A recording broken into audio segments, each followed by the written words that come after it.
Good afternoon, everybody. Hope you guys are doing well. And I think it's important that we take a breather from our draft prospect evaluation to talk about some news that a lot of Seahawks fans are going to find very interesting. And this has been kind of floating around for a little bit now.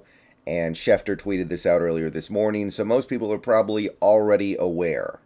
But this bears a little bit of discussion because regardless of how you feel about this guy, if you like him or if you don't like him or if you're somewhere in the middle, this is one of the hot topics. Jalen Carter.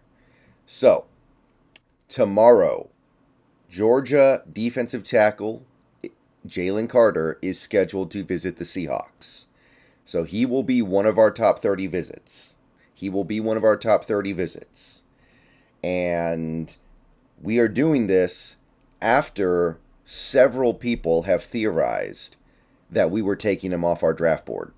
This is something that is being done after many people theorized that he was not in play for the Seattle Seahawks. And this comes on the heels of a interview that John Schneider did a few days ago on the radio. I'm not going to post up the whole interview or anything like that. I'm not going to quote the whole thing. But during that brief radio interview he had, John Schneider talked about a player that the Seahawks met with, not had invited into the VMAC, but actually went to go meet with.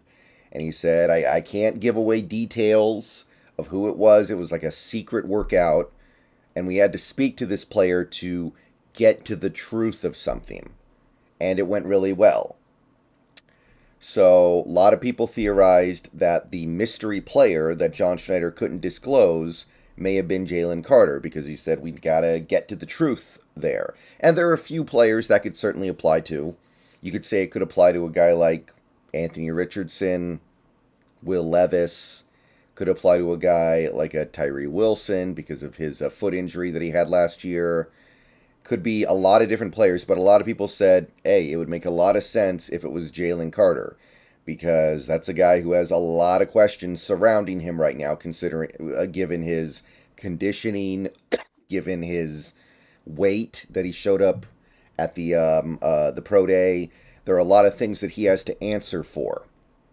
So a lot of people thought that we went to meet with Jalen Carter for a secret workout, and now we have confirmation that tomorrow he is visiting the Seahawks to interview. So, right away, let's dismiss any notion that anybody has that Jalen Carter is off our boards and there's no way we take him. However you feel about that, whether you like it or you dislike it. Me, personally, I'm not going to really put myself too firmly in either camp because I think the player is great. I just think that there is a genuine risk here that you're not taking with a guy like, say, Will Anderson, that you're not taking with typical top 5 draft picks. That I grasp the significance of that. So I'm not going to put myself in the camp of, oh, I really, really, really desperately want Jalen Carter and I won't be happy if we don't get him or anything like that.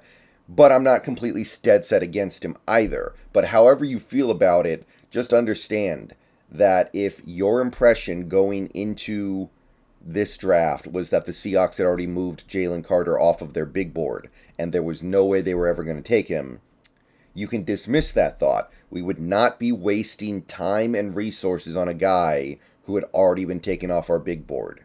That doesn't really make any sense, right? And even if we had taken him off the big board, the fact that we are now meeting with him obviously means that we are willing to put him back on, or else why would we be meeting with him?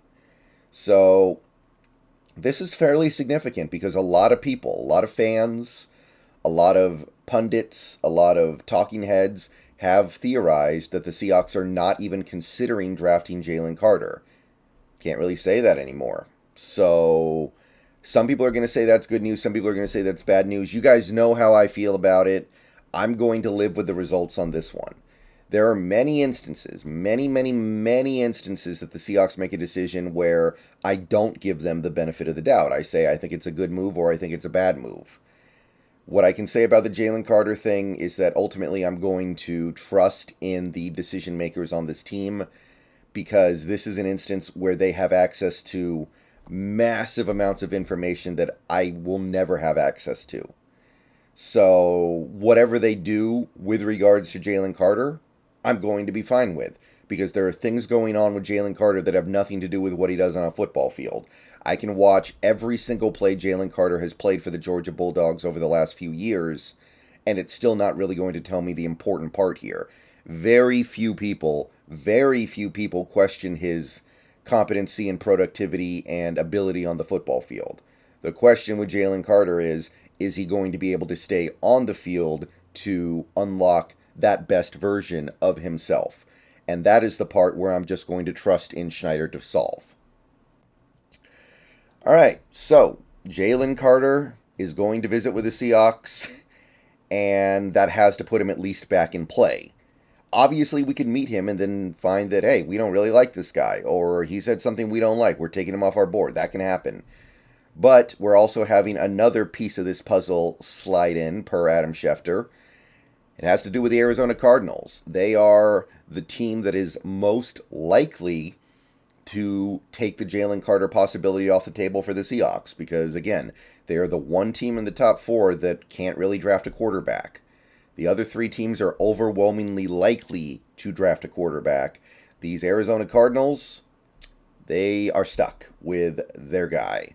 So they may not be happy about it, but I don't see any way they spend a top 3 pick on a quarterback right now. So we got this from Schefter. At least 6 teams have inquired with the Cardinals about trading up for the 3rd overall pick. And we know that the Cardinals are at least considering moving that pick. And of those 6 teams, it's possible one of those teams is the Colts. The Colts may want to guarantee a top 3 pick, but realistically, I think it's probably 6 other teams. So there's probably going to be a very appealing trade package that moves another team, probably a quarterback-hungry team, ahead of the Seahawks. And if that happens, that means the top 4 picks in the draft are very likely to go quarterback, and then we can pick any non-quarterback we want at number 5. Be it Carter, be it Will Anderson, be it Tyree Wilson, or be it somebody else, Skoronski. I mean, a lot of people would be unhappy about that. Be it Khalija Kancey, be it Bijan Robinson, be it, basically just any non-quarterback is the point I'm trying to get at here. I know that some of those guys would be highly objectionable, but yeah, it's looking like it's got a very good chance of happening, because if 6 teams are inquiring about it, that, in my opinion, drastically increases the odds of the Cardinals making the trade, because it makes sense for them to trade, right? They don't need one super duper star. They need a lot. They need a lot of stuff going on with that team right now. They don't have much of anything at the moment. They are... The best thing about the Cardinals last year was Zach Allen, and he's gone. So they need help in a lot of areas, and trading down is going to definitely take some steps in helping there. And as long as they trade down still within the top 10, they're still probably going to get access to a really good blue chip player. All right, so that's what's going on right now. Big Jalen Carter news, and the path to acquiring him is starting to clear up. See you guys later. Go Hawks.